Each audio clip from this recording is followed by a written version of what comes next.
Písnička od Michaela Jacksona. Specialitou téhletý písničky je, že uprostřed Jilka Holcman má skvělý originální rap a navíc bude hrát na iPad 2. Už vítám na pódium Kláru Vítězkovou, která vypadá úplně jako Michael Jackson, kdyby měl rozum.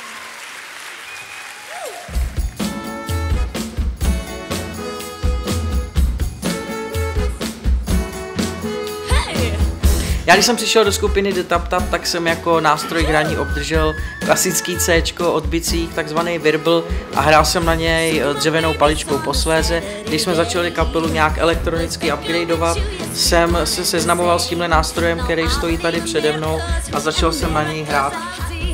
Palička se těžko manipuluje pro mě a prostě hraje se mi kvůli tomu špatně. Posléze, když jsme moje problémy začali řešit, Šimon přišel s nápadem, že bych jako kompenzační pomůcku hraní mohl využívat přístroj iPad, který má dotykový displej a ty aplikace umožňují úplně to samé jako ten nástroj, jenom je mnohem citlivější a k hraní mi stačí můj vlastní krásný prst.